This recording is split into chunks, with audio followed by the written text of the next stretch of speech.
والصلاة والسلام على أشرف الأنبياء والمرسلين نبينا محمد وعلى آله وصحبه ومن اقتدى بهديه واستنى بسنته وسار على نهجه إلى يوم الدين. أما بعد،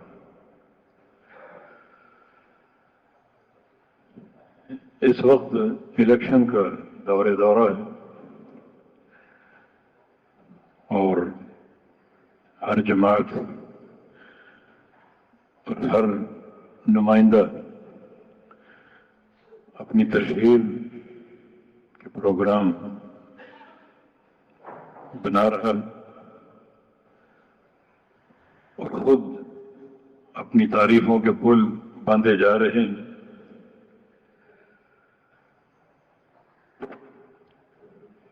شریعت ان سارے امور کو کن نگاہوں سے دیکھتی ہے؟ پہلی بات یہ ہے کہ اقتدار جو ہے دین اسلام میں وہ اللہ تعالیٰ کا ہے، کسی بندے کا نہیں. اللہ تعالیٰ کے اقتدار کا معنی یہ ہے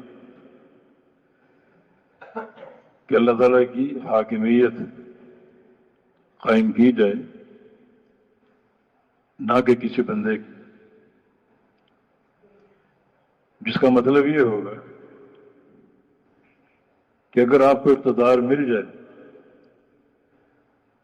تو اس پر مٹھائیاں تقسیم کرنے کی بجائے اور بھنگڑے ڈالنے کی بجائے بندہ اپنے اندر ڈر جائے اور سہم جائے. نبی اسلام کی حدیث ہے من تفضل القضاء فقد ذبح بغیر سکین، کہ یہ حاکمیت اور وزارت عظمیٰ تو بہت بڑا منصب ہے. اگر کسی کو قضاء کا عہدہ دے دیا جائے، کسی علاقے کا قاضی بنا دیں یا جج بنا دیں، تو گویا وہ کند چھری کے ساتھ ذبح کیا جائے. تیز چھری نہیں، تیز چھری چل جائے گی، گردن کٹ جائے گی، جان چھوٹ جائے گی. کند چھری نہ کاٹے گی نہ جان چھوٹے گی. تو اگر ایک ایسا پروگرام آپ کو سونپا جائے جس میں آپ کند چھری سے ذبح ہو رہے ہیں، تو اس پہ آپ لڈو تقسیم کریں گے، مٹھائیاں تقسیم کریں گے. یہ شریعت کا مزاج ہی نہیں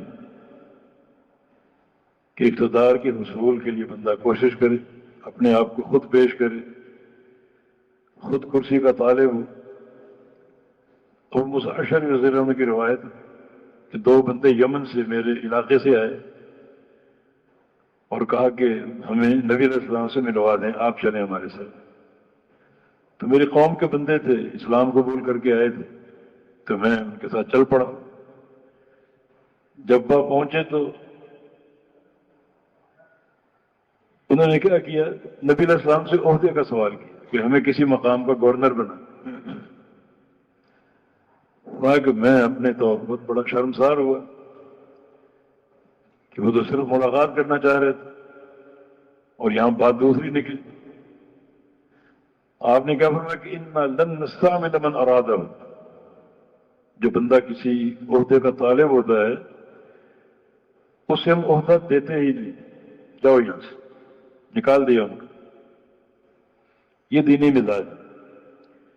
جبکہ آپ کے جمہوری نظام میں بندہ خود اپنے آپ کو امیدوار کے طور پر پیش کرے، عہدے کی طلب، کرسی کی حرص اس کے اندر موجود ہوتی. اور سارا جو طریقہ کار ہے وہ شرعی قواعد کے خلاف ہے. لیکن مسند احمد میں ایک روایت ہے، امیر المومنین عمر بن خطاب رضی اللہ عنہ، ان کے دور میں آپ حج کے لیے تشریف لے گئے. کیونکہ اسلام بڑا پھیل چکا تھا، ان 22 لاکھ مربع میل کا علاقہ امیر عمر نے فتح کیا تھا. تو دنیا بھر سے لوگ آ کر بے تحاشا جمع غفیر جمع ہو گئے. تو کسی نے ایک بات کی، رائے پیش کی، اتنے لوگ کبھی ہم اکٹھے نہیں کر سکیں گے، تو کیوں نہ اس موقع سے فائدہ اٹھا کر اگلی قیادت کا انتخاب کرے کہ امیر عمر کے بعد کون خلیفہ ہوگا، کس کو نامزد کریں، تو اگلی قیادت کا انتخاب یہی کر لیں. کتنی دنیا جمع ہے یہاں. تو امیر عمر نے کیا فرمایا، ان الموسم یجمع بین رواء الناس و اوغائهم، کہ حج میں زیادہ تر لوگ کون ہیں، بکریوں کے چرواہے اور عامت الناس، زیادہ تر لوگ یہی. تو بکریوں کے چرواہے اور عامت الناس قیادت کا انتخاب کریں. کچھ صلاحیت ہے ان کے اندر، انہیں پتہ ہے کہ ایک حاکم کی، ولی الامر کی کیا شرائط ہیں، کیا اس کی متقاضیات ہیں، کیا اس کے اصول ہیں، کیا اس کے ضوابط ہیں. یہ جانتے ہیں کیا کہ ان کو ہم اگلی قیادت کے انتخاب کے لیے جو ہے وہ ایک اہلیت دے دیں اور ان کے ذریعے اگلا خلیفہ منتخب کر لیں. میں کہ اگر تمہیں شوق ہے اگلی قیادت کے انتخاب کا تو مدینے جائیں گے حج کر کے. وہاں نبی علیہ السلام کے صحابہ، کبار صحابہ، مہاجرین، اولین، انصار وہ موجود ہوں گے. انہیں بٹھا کر ایک شورا کے نظام کے تحت ہم اگلی قیادت کا انتخاب کر لیں. تو قیادت کا انتخاب یہ عامت الناس کے ووٹوں سے نہیں ہوتا، اور نہ ہی یہ شرعی ضابطہ ہے، بلکہ یہ جو شریعت کے قواعد ہیں ان کے خلاف ہے.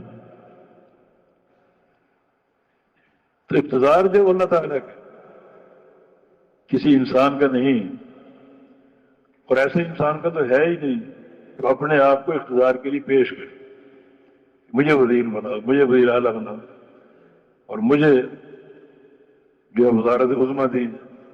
اس کے لیے تو ہے ہی نہیں. اسے دینا شریعت کے قواعد کو توڑنے کے مترادف ہے. اللہ تعالیٰ نے کیا فکر پیش کی، والذین یمسکون بالکتاب واقاموا الصلاۃ انا لا نضیع اجر المصلحین، کہ مصلح کون ہے؟ مصلح کا معنی لوگوں کی اصلاح کرنے والا، ہر چیز کی اصلاح کرنے والا. فساد ہو، فساد کو ختم کر کے اصلاح قائم کرنے والا. بگاڑ ہو، بگاڑ کو ختم کر کے لوگوں کو درست کرنے والا. معیشت مزمحل ہو، اسے ختم کر کے معیشت کو مستحکم کرنے والا کون ہے؟ یہ کام کون کر سکتا؟ فقر پھیلا ہو، اس فقر کو ختم کر کے لوگوں کو خوشحال کرنے والا کون ہو سکتا؟ وہ ہر بگاڑ کو ختم کر کے اصلاح کا نظام قائم کرنے والا کون ہے؟ جس کے اندر دو شرائط ہیں. والذین یمسکون بالکتاب، جو قرآن و حدیث کو تھامے ہو، ایک ہاتھ میں کتاب اللہ، دوسرے میں سنت رسول اللہ. واقاموا الصلاۃ، اور بالکل درست طریقے سے وہ نماز قائم کرنے والے ہیں. ان میں یہ صلاحیت ہو کہ ان کو صحیح نماز کا علم ہو اور پوری رعیت کو نماز پڑھانے کی قدرت ہو. یہ مصلحین، ہر بگاڑ کو ٹھیک کرنے والے، اصلاح کا نظام قائم کرنے والے. ایک اور مقام اس سے زیادہ صریح ہے، یا ایھا الذین آمنوا من یرتد منکم عن دینہ فسوف یأتی اللہ بقوم یحبهم ویحبونہ. اے ایمان والو، اگر تم سارے مرتد ہو جاؤ، سب اس دین کو چھوڑ دو، باغی بن جاؤ، تو ہم دوبارہ اس زمین پر اسلام قائم کرنے پر قادر ہیں. وہ کیسے؟ کوئی ووٹنگ کا نظام نہیں، ہم ایک قوم تیار کریں گے جس قوم میں دو خوبیاں ہوں. یحبہم، اللہ تعالیٰ کو اس قوم سے محبت ہوگی، تو یحبونہ، اور وہ قوم اللہ سے محبت کرنے والی ہے. یعنی یہ نظام محبت کی اساس پر ہے. اگر سارے مرتد ہو جائے، دین کو چھوڑ دو، ہر طرف شرک ہے، کفر ہے، اللہ رسول کی نافرمانی ہے، تو ہم دوبارہ دین لانے پر قادر ہیں اور دوبارہ ایک مستحکم نظام قائم کرنے پر قادر ہے. وہ مستحکم نظام کیسے قائم ہوگا؟ ایک قوم کے ذریعے. اس قوم کی دو خوبی ہیں، اس قوم کو اللہ تعالیٰ سے محبت ہوگی اور اللہ تعالیٰ کو اس قوم سے محبت ہوگی. یہ اساس ہے، یہ اساس ہے ہر چیز کو درست کرنے کی. معیشت ہماری مزمحل ہے، ہر بچہ مقروض ہے، تو اصلاح کی ضرورت ہے. تو اصلاح کون کرے گا؟ جو خود کھاتے ہیں کروڑوں اربوں اور ڈکار تک نہیں لیتے، وہ اصلاح کریں گے.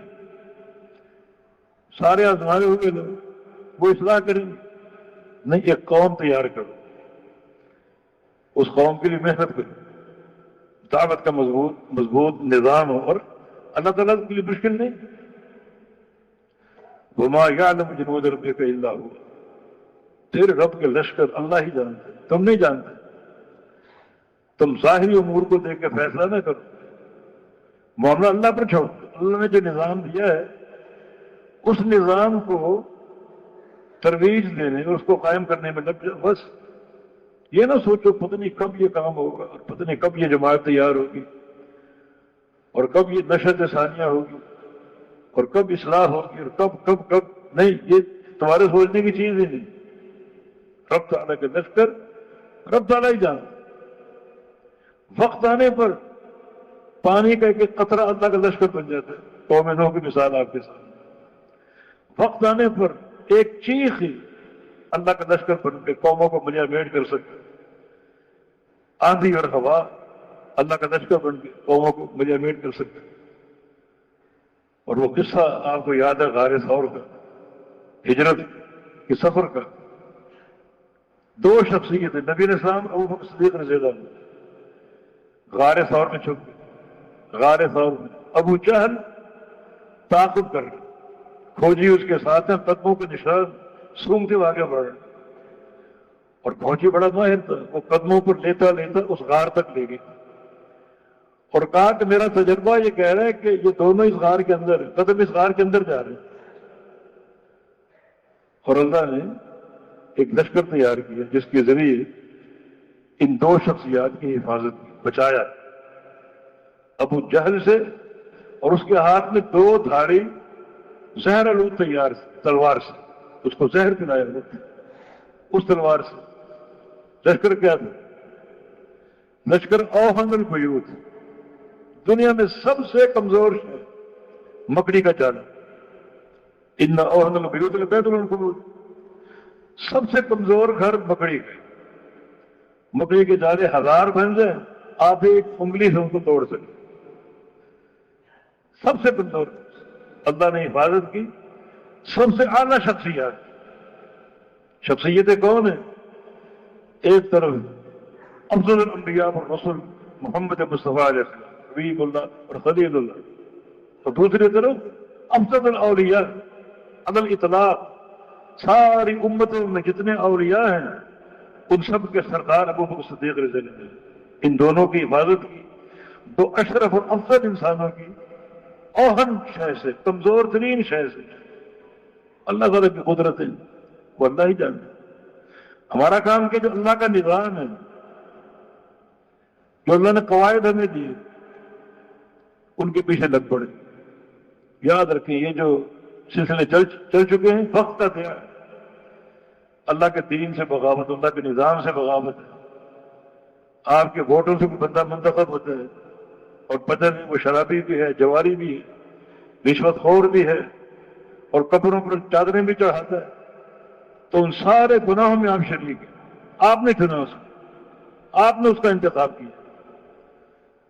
تو پھر نظام اس کو یعنی کہاں ہم دیں اس کو؟ کون سی کل اس کے دین کے مطابق ہے، کون سی شے اس کی دین کے مطابق؟ حاکمیت اللہ کی ہوتی ہے، اور یہاں حاکمیت عوام کی. عوام کی حاکمیت عوام پر، عوام کے ذریعے، یہ جمہوریت کی تعریف ہے. حالانکہ حاکمیت اللہ کی ہے. کن پر؟ عوام پر. کس کے ذریعے؟ کتاب و سنت کے ذریعے، قرآن و حدیث کے ذریعے. لیکن یہ کیا بات ہے؟ عوام کی حاکمیت عوام پر، عوام کے ذریعے، یعنی عوام کے ووٹوں سے. تو حقیقت یہ ہے کہ یہ نظام جس کے پیچھے ہم آنکھیں بند کر کے چل رہے ہیں، اور اس وقت یعنی دنیا باہر نکلی ہوئی ہے، ایک وقت کا ضیاع، صلاحیتوں کا ضیاع، پیسے کا ضیاع، ساری چیزیں شریعت کے خلاف ہیں۔ ہمارا کام یہ ہونا چاہیے، یہ جو درس گاہ میں اساتذہ بیٹھے ہیں اور دعات ہیں، خطباء ہیں، لوگوں کی تربیت کریں اللہ اور اس کے رسول کی محبت، وہ جماعت اصلاح کریں۔ اللہ اس کے رسول کی محبت کی بنیاد کیا ہے؟ وہ قرآن نے بیان کی، قل ان کنتم تحبون اللہ فاتبعونی یحببکم اللہ۔ اللہ سے محبت کے دعوے دار ہو، میری اتباع کرو، یعنی محمد رسول اللہ صلی اللہ علیہ وسلم کی اتباع کرو۔ اتباع اگر کرو گے تو اللہ آپ سے محبت کرے گا۔ دونوں چیزیں آ گئی، آپ کی اللہ سے محبت، اللہ تعالیٰ کی آپ سے محبت، دونوں کی بنیاد نبی علیہ السلام کی اطاعت، آپ کی پیروی ہے۔ تو اپنے اس مشن کو سامنے رکھیں۔ بندہ سوچتا ہے کہ اس پتہ نہیں کب کامیاب، پتہ نہیں کب کرسی ملے، پتہ نہیں کب، یہ کب آپ کا کام نہیں، آپ کا کام تنفیذ ہے، تکمیل اللہ کے ہاتھ۔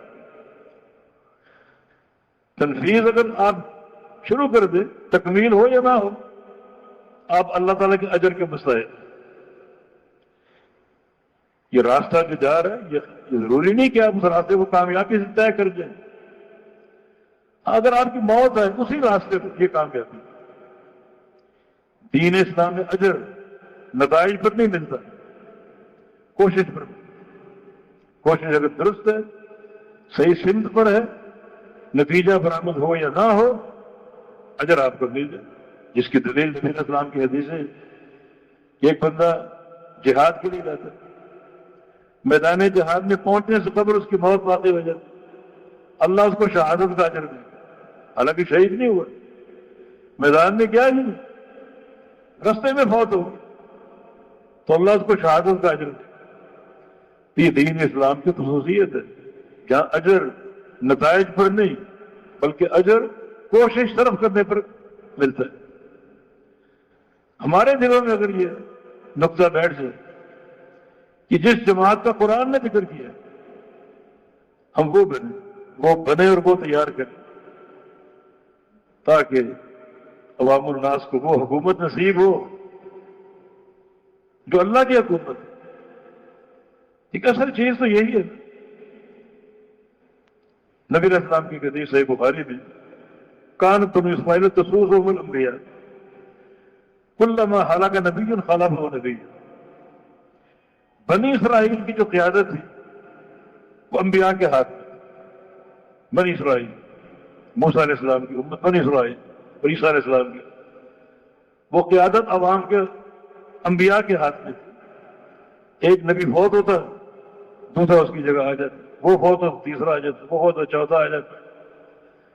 تو وہ انبیاء آتے تھے اور وہ اپنی قوموں کی، اپنے علاقوں کی سیاست کو سنبھالتے تھے۔ وہ سیاست کیا تھی؟ نمبر 1 اقامت توحید، اور نمبر 2 اقامت اطاعت، اللہ اور اس کے رسول کی اتباع کا نظام قائم کرنا۔ اس کے بعد حقوق الناس، ان میں عدل قائم کرنا، انصاف قائم کرنا، کوشش کرنا کہ رعیت خوشحال ہو، لوگوں کا حق ہے۔ 2 چیزیں لوگوں کا حق، انہیں کھانا چاہیے فراوانی کے ساتھ، اور انہیں امن چاہیے، خوف نہیں، امن، اور فقر نہیں بلکہ معیشت کی فراوانی۔ 2 چیزیں حکومت کا حق ہے اور ولی الامر کی ذمہ داری ہے کہ وہ 2 چیزیں ان کو پہنچائے، ایسا پہنچائے کہ ایک ایک لقمے کی امانت کا خیال رکھے، ایک ایک لقمے کی امانت کا خیال رکھے۔ نبی علیہ السلام کے دور میں ایک صحابی نہیں کہتے، ایک شخص بڑا جوان مرد سے لڑ رہا تھا، مقابلہ کرنا دشمن کا، جوان مردی سے، حتیٰ کہ گر گیا میدان، جس کو ہم کہتے شہید ہو گیا۔ صحابہ نے بڑی تعریف کی، واہ کیا اس کا لڑنا، کیا اس کی بہادری۔ کہ جہاں دشمن اکیلا دیکھتا اس کو کاٹ دیتا ہے، اور جہاں 4-5 اکٹھے دیکھتے بیچ میں گھس جاتا ہے اور ساروں کو مار کے نکلتا۔ ایسا قتال میں دیکھا ہی نہیں، حتیٰ کہ شہید ہو گئے۔ اب آ گئے کہ ہنی اللہ شہاد، ہنی اللہ الجنت، جنت مبارک ہو، شہادت مبارک ہو۔ فرمایا نہیں، تمہیں کس نے بتایا جنت ہے؟ تمہیں کس نے بتایا؟ ان الشملة التي اخذها من مغانم خیبر قبل ان تبلغ مقاصدها تشتعل الیہ نارا۔ وہ چادر جو اس نے خیبر کے مال غنیمت سے اٹھا لی تھی، رکھ لی اپنے پاس، اس چادر کو آگ نے پکڑ لی اور وہ چادر اس کا خیمہ بن چکی، اس آگ میں چل رہے۔ جو اجتماعی مال تھا نا، چادر اٹھا لی۔ دلیل یہ سوچی ہوگی کہ اس میں مجاہدین کا حصہ ہے، میرا بھی حصہ ہے، پتہ نہیں تقسیم جب ہو تو چادر مجھے ملے یا نہ ملے، پسند آ گئی اس کو، اٹھا لی اس نے۔ کیونکہ اجتماعی مال کی حساسیت آپ دیکھیں، جب یہ بات آپ نے فرمائی کہ اس چادر کو جہنم کی آگ نے پکڑ لی اور اس پر خیمہ بن چکی، تو ایک شخص روتے ہوئے آیا، اپنی جیب سے اس نے 2 تسمے نکالے، جوتے کے تسمے۔ یا رسول اللہ صلی اللہ علیہ وسلم، اسی میدان میں مجھے یہ تسمے ملے تھے، میں نے اپنے پاس رکھ لیا۔ اب یہ حدیث آپ کی سنی، ڈر گیا، میں سہم گیا، یہ لے لیجیے۔ فرمایا لن اقبلہما منک حتی توافینی بہما یوم القیامہ، اب قبول نہیں کروں، اب قیامت کے دن لے کر آئیں، اس دن باتیں ہوں گی قیامت کے دن۔ اجتماعی مال کیا اس کی ہیبت ہے، ایک جوتے کا تسمہ تک، وہ بھی ایک امانت ہے۔ تو ایسی قیادت کا انتخاب کہ اس امانت کا پاس رکھے، اللہ کی توحید کی معرفت، دین کی معرفت۔ اقتدار میں پہلی سے مدد اقامت توحید، اقامت نظام صلاۃ، پھر لوگوں کی حقوق اور ان کی حفاظت، ان کو امن پہنچانا، سلامتی دینا، رزق کی فراوانی ہو جائے، ایسے ایسے وہ پالیسیاں بنائے۔ پالیسیاں بن چکی، بنانے کی ضرورت نہیں۔ جو آپ کے چھوٹے چھوٹے ذہن ہیں ان کو آپ تھکائیں مت، ہر پالیسی بن چکی۔ جیسے فَلْيَعْبُدُوا رَبَّ هَٰذَا الْبَيْتِ الَّذِي أَطْعَمَهُم مِّن جُوعٍ وَآمَنَهُم مِّنْ خَوْفٍ۔ امن چاہیے، مل جائے گا۔ مال چاہیے، مل جائے گا۔ معیشت کی مضبوطی چاہیے، مل جائے گی۔ دشمن پر غلبہ چاہیے، مل جائے گا۔ کرنا کیا ہے؟ اس کے لیے کسی کمیشن کی ضرورت نہیں ہے، کوئی کمیٹی بنانے کی ضرورت نہیں ہے۔ فَلْيَعْبُدُوا رَبَّ هَٰذَا الْبَيْتِ، اس گھر کے رب کی عبادت کر دو، توحید۔ یہ سمجھو کہ حقوق کی تقسیم ہے، ایک ہے حق اللہ اور ایک ہے حق الناس۔ حق اللہ کیا ہے؟ توحید۔ لوگوں کا حق کیا ہے؟ ان کو کھانا چاہیے، ان کو امن چاہیے، اپنے خاندان میں ان کو حفاظت چاہیے، مال کی حفاظت چاہیے۔ چوریاں، یہ ڈاکے، قتل و غارت گری، کیا کیا مثالیں دیں، ان کو امن چاہیے۔ یہ آپ کا حق ہے۔ اللہ کا حق حق توحید ہے، یہ حقوق کی تقسیم ہے۔ اللہ کے حق کو تم پورا کر لو، اللہ تمہارے سارے حقوق کی حفاظت ہے۔ یہ چوریاں، چکاریاں، ڈاکے سب ختم ہو جائیں، یہ حق پورا کر لو، یہ حقوق کی تقسیم ہے۔ توحید اللہ کا حق ہے اور آپ کا حق یہ ساری چیزیں، آپ کو امن، سکون، دولت، رزق کی فراوانی، کھانا، حفاظت، سب آپ کو چاہیے، سب کچھ مل جائے گا۔ فَلْيَعْبُدُوا رَبَّ هَٰذَا الْبَيْتِ، اس گھر کے رب کی عبادت کرو، اس کی توحید کو قائم کرو۔ تو اگر ایسی قیادت ہو کہ جن کو قل هو اللہ پڑھنی نہ آتی ہے، جو توحید کی اساس ہے، قل هو اللہ بار بار کوشش کرتے ہیں، پڑھنی نہیں آ رہی، سب سے آسان سورہ، بچے تو بات، تو کیا ان سے اقامت توحید کی آپ توقع رکھیں گے؟ اس کے لیے بجائے اس کے وقت کا ضیاع ہو، ہم اس مشن کو تھامیں، تربیت، اللہ رسول کی محبت پر اپنی اصلاح، اپنے پڑوسیوں کی، اپنے کنبے کی اصلاح، اور پھر اللہ تعالیٰ جب چاہے اقتدار آپ کو دے دے گا۔ اقتدار کسبی چیز نہیں ہے، اقتدار واقعی چیز ہے۔ اقتدار کمایا نہیں جاتا، اللہ کا ہبہ ہے۔ ہبہ کب ہوگا جب اللہ آپ کو اس قابل سمجھے گا۔ اس قابل کب سمجھے گا، کب قرار دے گا؟ وہی جو نظام اللہ اور اس کے رسول کی محبت کی اساس کیا ہے؟ اللہ اور اس کے رسول کی اطاعت۔ تو بجائے اس کے کہ ہم ایک وقت کا ضیاع ہو، ہم اپنے مشن کی طرف گامزن رہیں۔ ہماری زندگی میں مکمل ہو نہ ہو، ہماری اولادوں کی زندگی میں مکمل ہو نہ ہو، لیکن راہ پر تو چل رہے ہیں۔ شیخ البانی رحمہ اللہ مشہور قول کہ ضروری نہیں کہ آپ ہر کام کا نتیجہ حاصل کر لیں، یہ کامیابی نہیں۔ کامیابی کیا ہے؟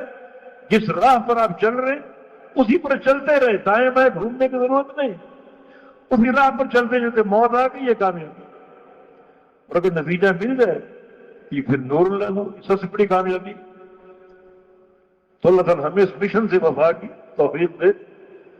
باقی الیکشن اگر ہوتا ہے اور کوئی منتخب ہو جاتا ہے، وہ قیادت آ جاتی ہے اور اس کا اقتدار استقرار پا جاتا ہے، پھر شرعی ہدایت یہ ہے سمع اور اطاعت۔ اقتدار جیسے بھی بن جائے، ڈنڈے کے دور سے بنے، مارشل اللہ سے بنے، ووٹوں سے بنے، جیسے بھی بن جائے، نظام شورائیت سے بنے، اقتدار اگر استقرار پا گیا، کوئی پارٹی منتخب ہو گئی، اب ہمارا کام کیا ہے؟ ان کی ٹانگیں نہیں کھینچنی، ان سے اختلاف نہیں کرنا، ان کی سمع اور اطاعت ہے، اور ان کے لیے دعا کرو کہ اللہ ان کو استقامت دے۔ یہاں بھی تو حزب اقتدار کے مقابلے میں حزب اختلاف، حزب اختلاف کا دین میں کوئی تصور نہیں، فتنہ ہی فتنہ ہے۔ حکومت چاہے سونے کی بن کر آ جائے، یہ کہیں گے یہ لوہے کی ہے، یہ ملاوٹ اور فلاں، کبھی تعریف نہیں کریں۔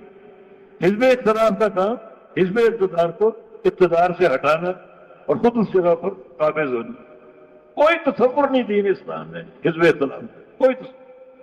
سمع اور اطاعت، انما طاعت المعروف، حاکم کی بات اگر نیک ہے تو قبول کر لو، نیک نہیں ہے تو اس سے اختلاف اس معنی میں نہ کرو کہ آپ باغی بن جائیں، اس معنی میں کر لو کہ ہم نہیں مانیں گے، چونکہ آپ کا اقدام شریعت کے خلاف، ہم اس کو قبول نہیں کریں، لیکن بغاوت بھی نہیں کریں، اس کی ٹانگیں بھی نہیں کھینچیں، اقدام بن چکا ہے۔